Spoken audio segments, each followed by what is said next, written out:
edge against the polished wood, checked that it covered the narrow place beside the wall, then crossed the sanctuary to wake the stove. That winter of 1881, Pine Crossing, Nebraska, still lay under blue morning darkness. Frost feathered the windows. The church roof creaked in the cold, and every iron hinge complained when Eleanor opened the coal box. She had arrived before sunrise, as she did every Sunday, because fires did not light themselves and lonely people rarely asked anyone to notice them.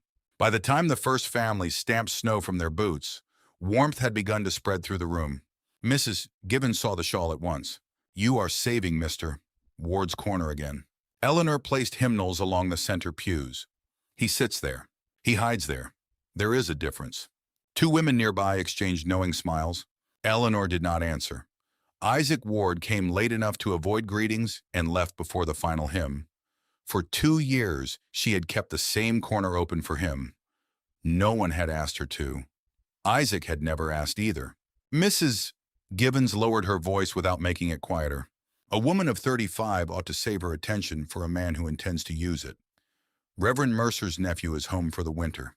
Daniel Mercer stood near the vestibule carrying an armful of split wood. He was broad-shouldered, clean-shaven, and near Eleanor's age. He greeted every person by name and carried the wood without waiting to be praised for it. "He seems useful," Eleanor said. Mrs. Gibbons smiled as if that settled something. The opening prayer had already begun when the rear door moved. Isaac slipped inside with snow silvering the shoulders of his black coat. At 61, he still carried himself straight, though grief had taught him to move as if any room might close around him. He paused when he saw Eleanor's shawl. For one small moment, his weathered face softened. He lifted the shawl carefully, folded it once more, and set it beside him before taking the saved place. Eleanor saw none of this directly. She stood near the stove, helping old Mr. Bell settle where the draft would not trouble his chest. Still, she knew when Isaac arrived. The church felt different when the empty corner was no longer empty. During the sermon, a child dropped a mitten between the pews. Isaac retrieved it and passed it forward without drawing attention. When the stove door rattled loose, he rose during a hymn and pressed the bent latch back into place with his pocket knife. After the benediction, the congregation gathered coats and baskets. Isaac was already moving toward the door. Eleanor reached the back pew and found her shawl folded squarely. Beneath it lay a small iron screw blackened with soot. She looked toward the coal box. Its loose hinge no longer sagged. Isaac had repaired it. He had noticed the burden she carried, though he had never spoken of it. "Miss Finch." Daniel stood beside her with a coal scuttle in each hand. "Your aunt said the path near your gate has iced over. I could walk you home after we finish here." Before Eleanor could answer, "Mrs. Gibbons" called from across the sanctuary. A sensible arrangement at last. Several heads turned. Daniel's expression tightened with embarrassment. "Only if you would welcome the company." Eleanor looked toward the open church door.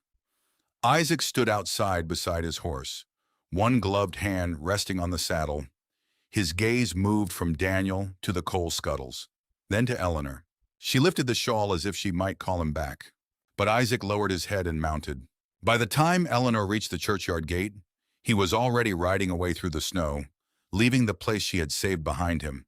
A week of hard cold ridged the churchyard snow into ice. When Sunday returned, Eleanor laid her gray shawl across the same back corner. The edge caught on a splinter in the pew. She freed it, smoothed the pulled thread, and left it there before tending the stove. Outside, wind pushed dry snow along the church steps. Wagons arrived one by one. Daniel Mercer carried a basket for Reverend Mercer, then held the door while Eleanor helped Mrs. Bell inside. Isaac did not enter. Eleanor saw him beneath the wagon shed after the first hymn began. He stood beside his horse with his hat low and snow gathering on the brim. He could hear the congregation and see the rear door, yet he remained where the cold excused him from being noticed. During the sermon, the saved corner stayed empty. Daniel entered late after settling a team and paused beside the back pew. He glanced at the shawl, then at Eleanor. Believing the place abandoned, he sat one seat away. By the closing prayer, 3 women had decided Eleanor had changed her mind about whom she was waiting for. Isaac was gone before the service ended. Eleanor found one of his brown gloves near the wagon shed. The leather was worn smooth at the palm. She tucked it into her basket and rode toward the Ward Ranch before caution could become another week of silence. Isaac was splitting kindling beside his barn when she arrived. "You left this." He set down the axe and accepted the glove. Much obliged. Eleanor remained beside her mare. Snow squeaked beneath her boots. "I saved your place." His gaze stayed on the glove. "I saw. It was not merely open." "I know." The answer struck harder than denial. "Then why did you stand outside?" Isaac pulled on the glove one finger at a time. "Because Daniel Mercer sat near you last week. Because half the town watched me look at him. A man can be grateful for kindness without making a claim he has no right to make. No one asked you to make a claim. That does not stop people from seeing one." Eleanor folded her hands. "What did you think I was doing for 2 years? Being kind? I move Mrs. Bell near the stove because the cold troubles her chest. I leave flour for the Hammonds because their wagon broke. I do not place my shawl beside either of them every Sunday." Isaac finally looked at her. "That corner was chosen for you," she said. Something changed in his face, not surprise, but the pain of hearing aloud what he had kept unspoken. "I knew it was." For one breath, the distance between them seemed smaller than the space beside a pew.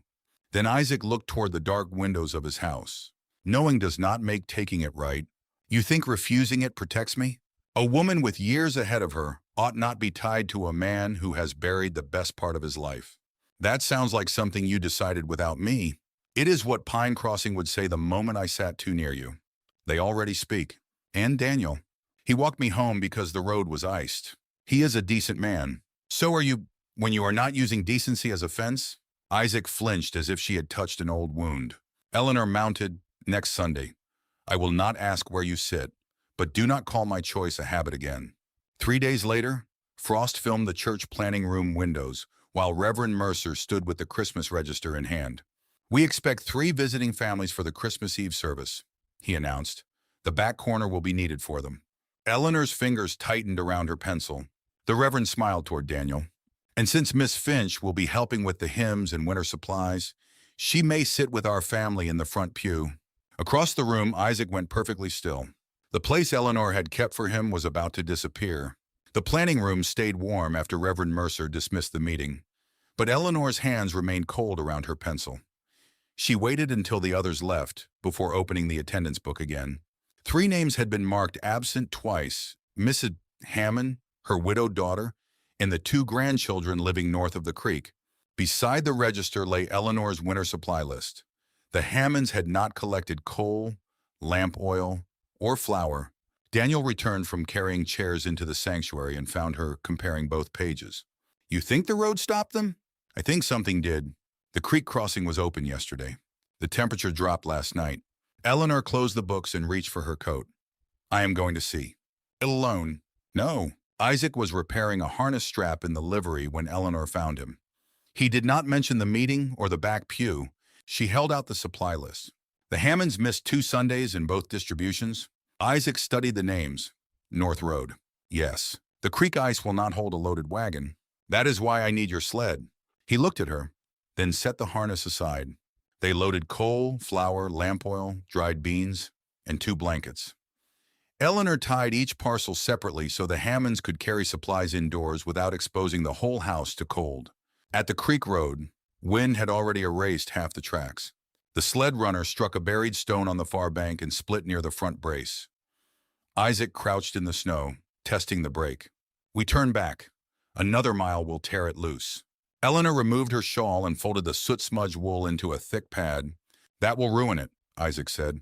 "It will ruin faster if Mrs. Hammond burns her chairs for heat." She wedged the shawl beneath the broken brace while Isaac cut a length from the spare trace strap. Together they tightened leather around wood until the runner held. The repair carried them the final 2 miles. Mrs. Hammond opened the door with a blanket around her shoulders. Behind her, one grandchild fed pieces of a packing crate into a weak stove flame. Their coal bin was empty. Eleanor did not ask why no message had come. She set flour on the table, handed lamp oil to the older child, and asked whether the roof still leaked above the back room. Mrs. Hammond's mouth trembled. "You remembered. You moved the bed after the October rain. While Isaac carried coal, Eleanor checked the chimney drawer and found frozen soot narrowing the pipe. She sent the children outside and helped Isaac clear it before the stove smoked the room. When the fire caught, warmth moved across the kitchen. Mrs. Hammond wrapped both hands around a tin cup. Folks mean well, but most ask what we need loud enough for us to feel poor before we answer. Eleanor placed the church notice beside the flour sack. Then we will not ask loudly. On the return journey, Isaac let her choose where they crossed the drifted road. He followed each direction without correction. Near dusk, the runner groaned again. Eleanor shifted the lighter parcels and walked beside the sled to reduce the load. Isaac joined her without speaking. They reached Pine Crossing after dark. Daniel met them outside the church with a lantern. Mrs. Gibbons stood behind him, staring at Eleanor and Isaac arriving on foot beside the same sled. "The whole town has been looking for you," Daniel said. Eleanor lifted the empty coal sack. "The Hammonds needed us more." Mrs. Gibbons noticed Eleanor's shawl tied beneath the brace, darkened by mud and frayed along one edge. By morning, Pine Crossing would know Eleanor had spent half a winter day on the North Road with Isaac Ward. Isaac seemed to understand it too. He walked Daniel toward the livery while Eleanor gathered the ropes. Their voices carried through the cold. "She deserves someone who can give her a future," Isaac said. "A younger man, one who will not ask her to carry his past." Eleanor stopped with the muddy shawl in her hands. Isaac had heard every choice she made except the one that mattered most. By sunrise, the mud on Eleanor's shawl had dried into a stiff brown crust. She did not confront Isaac. She washed the wool, trimmed the frayed threads, and carried it to the church for the final workday before Christmas Eve. The sanctuary smelled of pine boards, coal dust, and cold iron. Extra benches had been moved near the stove in case the weather worsened.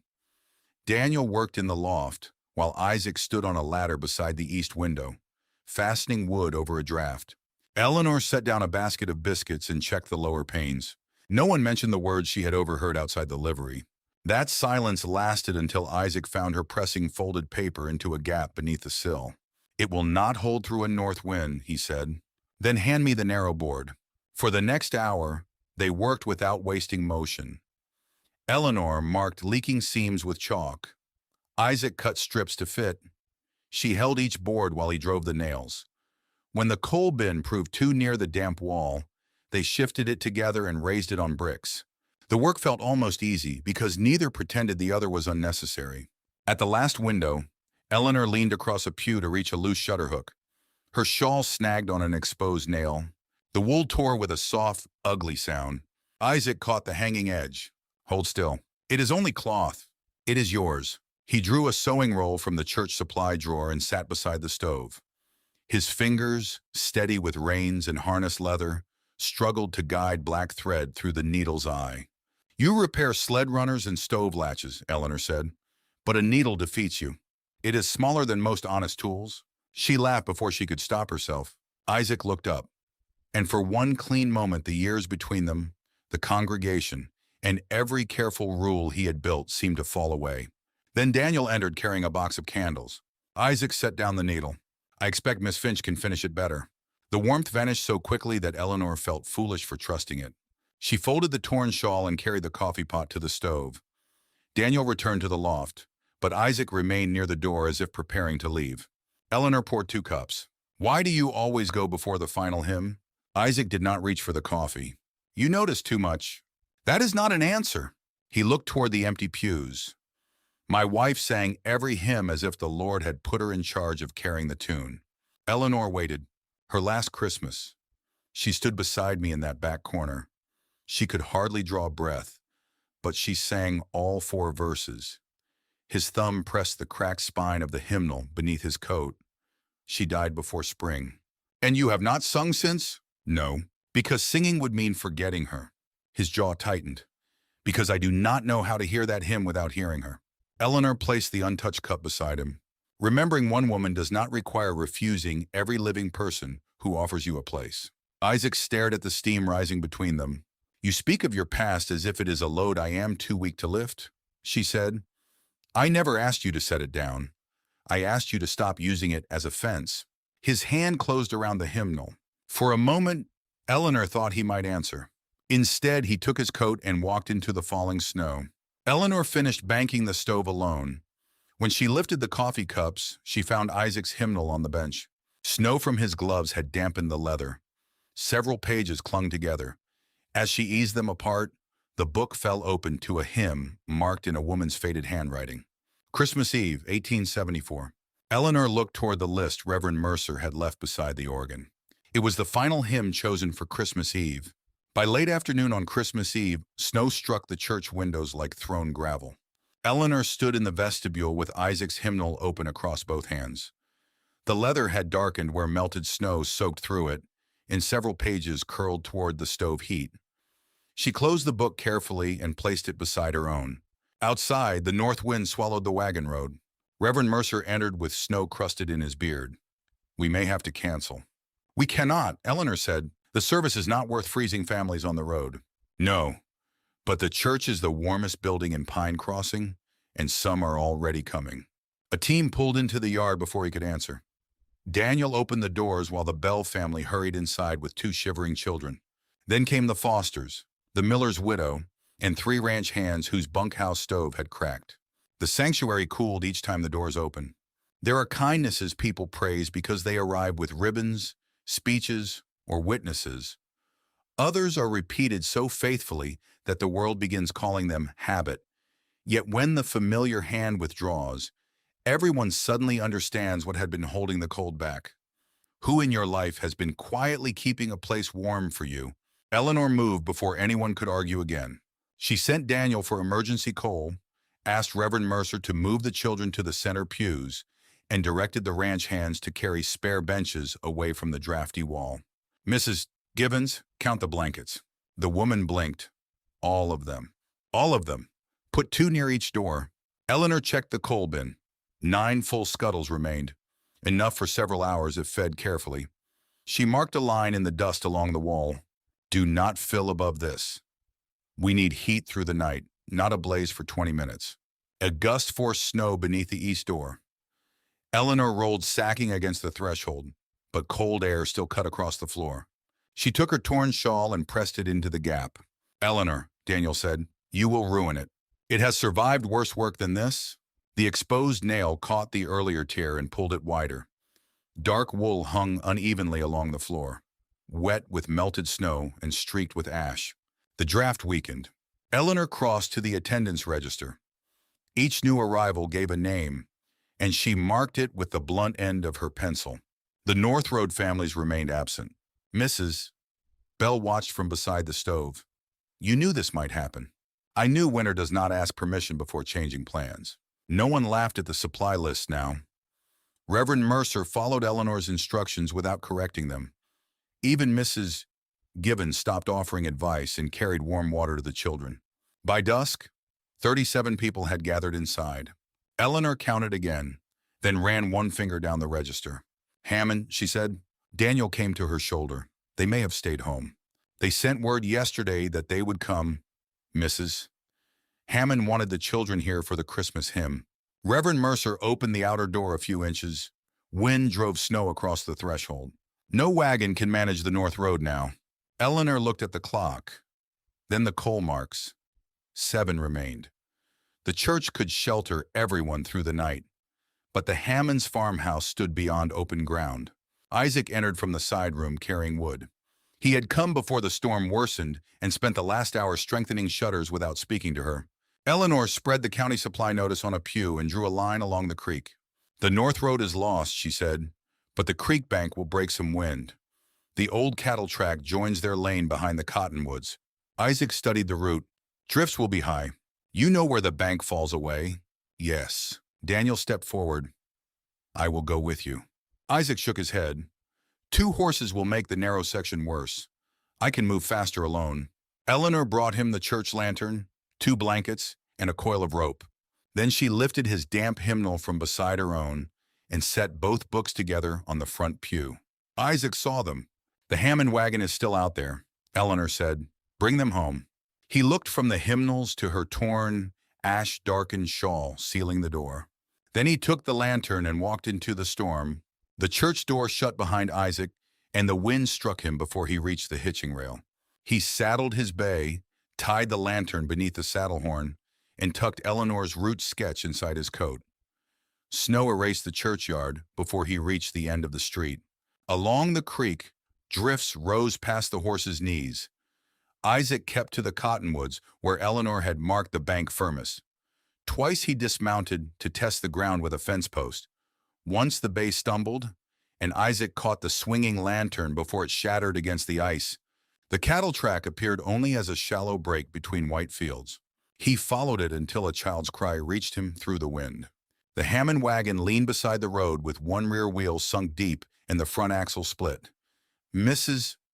Hammond crouched beneath a quilt with the grandchildren while her daughter fought to keep the team from turning broadside to the storm. Isaac wrapped the children in the church blankets. "The wagon will not move," he said. "We leave it. The children cannot walk that far." "They will not." He put the smaller child before him on the bay, secured the larger one behind, and harnessed the wagon horses to a feed sled kept near a haystack. The split axle cost them rope and one leather trace, but the sled held. At the church, Eleanor checked the clock each time the stove door opened. 5 coal scuttles remained. She moved the smallest children into the choir room, where fewer windows leaked heat, and sent Daniel to watch the road from the bell tower. Reverend Mercer asked whether they should begin. "Not yet," Eleanor said. "They may not come." They said they would. A bell rang once from the tower. Daniel descended the stairs. Lantern on the creek road. Eleanor opened the outer door. Isaac emerged from the snow leading the sled. Frost covered his coat, and blood darkened one glove where the rope had burned through the leather. Behind him, the Hammonds huddled beneath quilts, but were alive and upright. The congregation moved without instruction. Men took the horses, women carried the children inside. Mrs. Gibbons wrapped Mrs. Hammond in the best church blanket and asked no questions. Isaac stood near the stove while Eleanor cleaned his palm with warm water. "You found the wagon. You found the road." Several people close enough to hear looked toward Eleanor differently. She wound cloth around his hand. "Your hymnal is drying. I saw where you put it. Beside mine? I saw that too." The room filled with low voices and scraping benches. Isaac did not move away. "I knew what the seat meant," he said. "Every Sunday." Eleanor tied the bandage. "Then why make me wonder?" His eyes settled on her torn shawl, still wedged beneath the door. "Because accepting it meant admitting I wanted to stay. Wanting to stay felt like leaving Ruth behind. I never asked you to leave her behind. I know that now." "No. You know you were wrong about me." She lowered her voice. "You have not decided whether you will keep being wrong in front of everyone else." Isaac absorbed the words without defense. "I thought distance was honorable. Distance made me invisible." The bell rang for the delayed service. Reverend Mercer called everyone into the sanctuary. Daniel helped the Hammond family toward the back corner, where Isaac's old seat had been given to the visiting children. Eleanor lifted her wet shawl from the door.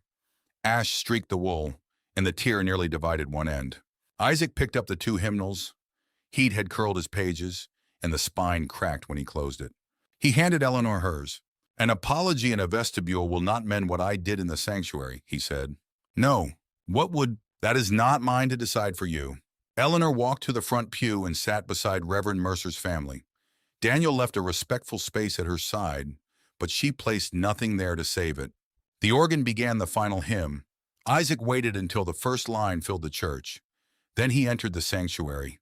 Isaac stood between the place where he had hidden and the woman who had stopped hiding what she wanted. The hymn continued around him. The organist carried the melody forward without slowing for the man in the aisle. Isaac looked toward the back corner. Mrs. Hammond sat there with one grandchild asleep against her shoulder and the other wrapped in a church blanket. The place Eleanor had kept for him was no longer empty. It had become shelter for someone who needed it. He turned toward the front. Eleanor faced the hymn book in her hands. She did not look back, though the set of her shoulders told him she knew exactly where he stood. Isaac began walking. His boots sounded against the pine floor between verses. He passed the stove he had repaired, the windows they had sealed together, and the pew where Eleanor's shawl had caught on the exposed nail. Each step carried him farther from the corner where gratitude had required nothing of him. Mrs. Gibbons stopped singing. Then Daniel Mercer shifted in the front pew. He saw Isaac approaching and understood before anyone spoke. Daniel rose, collected his coat from the bench, and moved nearer his uncle, leaving the open place beside Eleanor. There was only room. Isaac reached the pew. "Miss Finch," he said quietly. Eleanor looked up. Snow was melting from his coat onto the floor. His bandaged hand held the cracked hymnal against his chest. "May I sit here?" Those close enough to hear knew he was not asking only about a plank of wood. Eleanor moved her skirt aside. "You may." Isaac sat beside her. The organ reached the beginning of the second verse. His fingers shook when he opened the hymnal. Heat from the stove had curled the pages, and the damp leather resisted his grip. The cracked spine split. Several loose pages slipped toward the floor. Eleanor caught them before they fell. She placed her own book across both their knees, then fitted his water-stained pages inside it. Her torn shawl lay folded beneath the books, ash darkened and wet along one edge. For a moment, Isaac stared at the handwriting marking the hymn. Christmas Eve, 1874. Ruth's hand remained as familiar as the lines in his own palm. Beside it rested Eleanor's thumb, holding the page steady. Isaac drew one breath. The first note emerged rough and low, almost lost beneath the congregation. He stopped, swallowed, and tried again. This time his voice held. Age, cold, and years of silence had changed his voice, but it carried through the front of the church, plain and unashamed. Eleanor joined him. The congregation gradually returned to the hymn. Mrs. Gibbons lowered her eyes to her book. Reverend Mercer sang without pausing to turn Isaac's choice into an announcement. At the back. Mrs. Hammond pulled the blanket closer around her grandchildren and smiled. No one applauded when the final verse ended. They did something kinder. They allowed the moment to belong to Eleanor and Isaac. After the benediction, people began gathering coats and waking children. Daniel shook Isaac's uninjured hand, then helped Reverend Mercer carry blankets to the vestibule. Mrs. Gibbons lifted Eleanor's damaged shawl. "I can mend this tomorrow." Isaac reached for it. "If Miss Finch permits, I would like to try." Mrs. Gibbons studied him, then placed the shawl in his hands without a single matchmaking remark. That silence was recognition enough. Outside, the storm had weakened. Snow still covered the road, but the church windows cast warm squares across the yard. Isaac stood beside Eleanor at the door.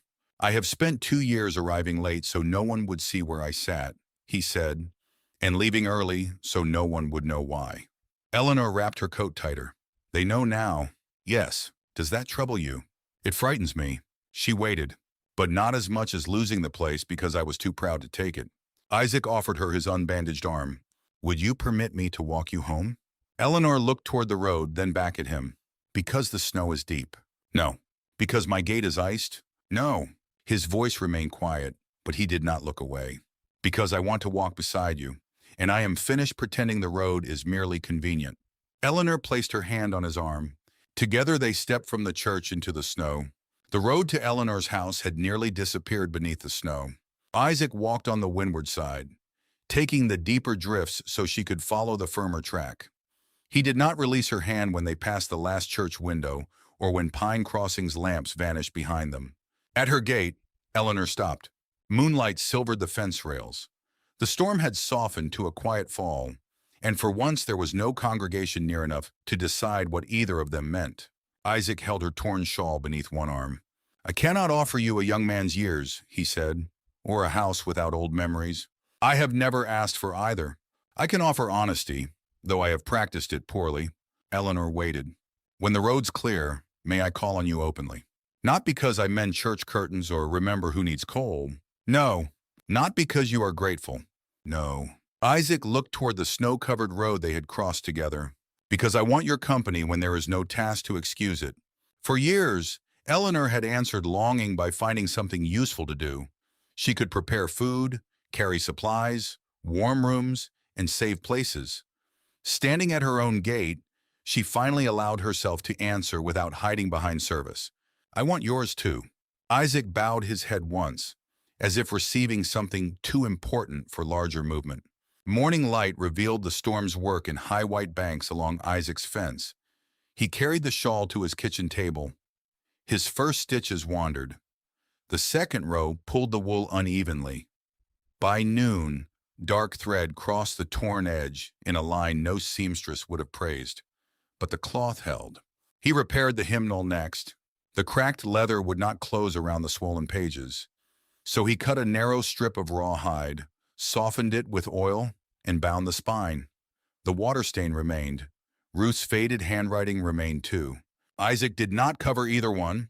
A week of clear cold packed the main street hard enough for wagon runners to squeal over the ice. On Sunday, Eleanor arrived later than usual. For the first time in years, someone else had lit the church stove. The coal box stood open, the hinge firm beneath Isaac's old repair. Warmth already moved through the sanctuary. She paused inside the vestibule. Mrs.